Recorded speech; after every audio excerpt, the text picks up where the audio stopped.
یہ جو حضورہ منڈی تھی، اس منڈی پر ابو جہل کا قبضہ تھا. آج کل تو نہیں قبضہ ہوتا منڈیوں پر کسی کا. حضورہ نامی منڈی پہ نا ابو جہل کا قبضہ تھا. اونٹ بڑے خوبصورت تھے، شاندار تھے. اس نے کہا میں نے بولی دینی. ابو جہل نے اعلان کیا خبردار کوئی بولی نہ دے. بڑی دور تھا قبیلہ زبید، وہ آدمی واپس لے جا نہیں سکتا تھا، مجبور ہو گیا. ابو جہل کہنے لگا چوتھا حصہ قیمت دوں گا اور اونٹ تمہیں دے کے جانے پڑیں گے، یعنی اگر لاکھ کے ہیں تو 25,000 کے دو.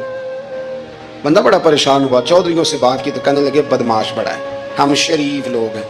شریف اور بزدل میں، بزدلی کو شرافت کا نام نہ دو، پکی بات کر رہا ہوں. شریف اور بزدل میں شریف ضرور بنو پر بزدل نہ بنو. جی ہم جی شریف لوگ ہیں جی، وہ کیا مطلب. کوئی پاس نہ آیا. وہ بیچارہ نہ کونے میں بیٹھ کے رونے لگ گیا. کہنے لگا میں کدھر جاؤں یارو، میں واپس بھی نہیں لے جا سکتا، اور چوتھے حصے میں دے کیسے جاؤں، اتنا نقصان. وہ رو رہا تھا تو کہیں حضرت زید بن ارقم نے سن لیا. آپ فرمانے لگے کیوں روتا ہے؟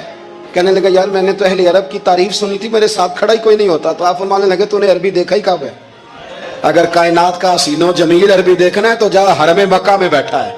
مکھ چند بدر شاہ شانی ہے تے متھے چمک دی لاٹ نورانی، کالی زلف تے اکھ مستانی، مخمور اکھی ہیں مت بریاں سبحان اللہ.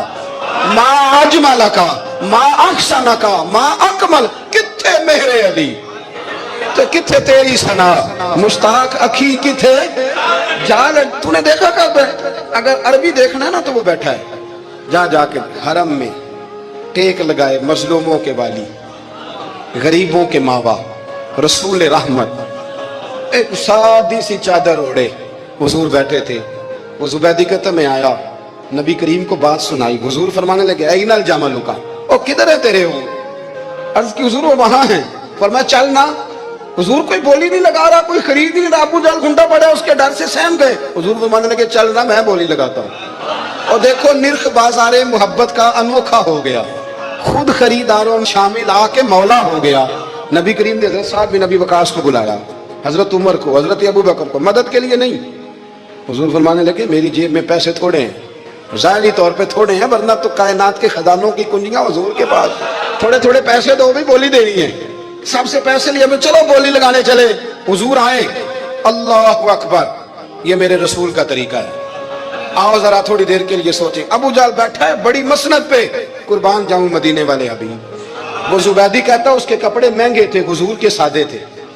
اس نے بڑی پگڑی باندھی تھی، حضور کی سادی تھی. کہتے وہ آنکھیں اٹھا کے بات کرتا، مدینے والے نبی آنکھیں جھکا کے بات کرتے. وہ بولتا جاتا، حضور تھوڑے تھوڑے سادے سادے ٹھہر ٹھہر کے جملے بولتے. کہتے ہیں نبی کریم علیہ السلام اس کے ساتھ آ کے حضور بیٹھ گئے اور فرماتے ہیں میرے رسول کریم نے اپنا جبہ سیدھا کیا، پگڑی کو حضور نے سیدھا کیا اور فرمایا چل لگا بھائی بولی. ایک اس نے لفظ بولے، پھر حضرت ابو بکر نے بولی دی، پھر حضرت عمر نے دی، پھر سعد بن ابی وقاص نے دی، پھر زید بن ارقم نے دی، پھر رسول کریم نے دی. وہ کہتا ہے جتنے میں بیچنا چاہتا تھا نبی پاک نے ڈبل میں میرے اونٹ خریدے، ڈبل میں اونٹ خریدے میرے رسول. سلام اس پر کہ جس نے دشمنوں کو بھی قبائیں دی، سلام اس پر کہ جس نے گالیاں سن کر دعائیں دی. اور میرے اعلیٰ حضرت کہنے لگے جاؤ جا کے اعلان کر دو، غم زدوں کو رضا مجدہ دیجئے کہ ہے بے کسوں کا سہارا ہمارا، بے کسوں کا سہارا.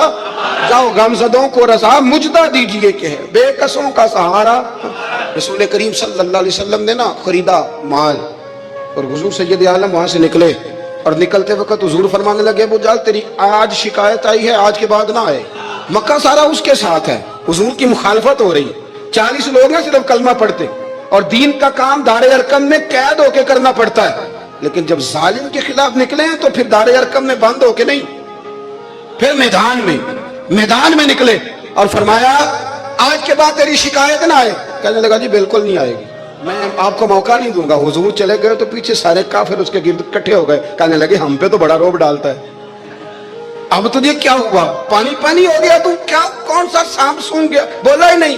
کہنے لگا مجھے لات و منات کی قسم، جب مصطفیٰ کریم میرے پاس آئے تو ان کے ساتھ ایسی ایسی طاقتیں تھیں، نیزے تھے، برچیاں تھیں، بھالے تھے، مجھے لگتا تھا میں نے سی کی تو میرے ٹکڑے ٹکڑے کر دیں. کہنے لگے جب پاگل ہو گیا، ان کے پاس تو چھڑی بھی کوئی نہیں تھی، وہ تو خالی ہاتھ ہیں، بکواس کرتا ہے، کچھ بھی نہیں تھا. کہنے لگا مانو نہ مانو، ان کے پاس بڑا کچھ تھا.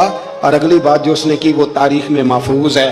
وہ تاریخ میں محفوظ ہے, وہ تاریخ میں محفوظ ہے, وہ تاریخ کا حصہ ہے. ابو جہل کہنے لگا اٹھتے ہی کہ مجھے لگتا ہے جب تک محمد ابن عبداللہ موجود ہیں یہ ہمیں ظلم نہیں کرنے دیں گے, یہ ہمیں کوئی زیادتی کرنے. تاریخ میں محفوظ ہے جملہ ابو جہل کا.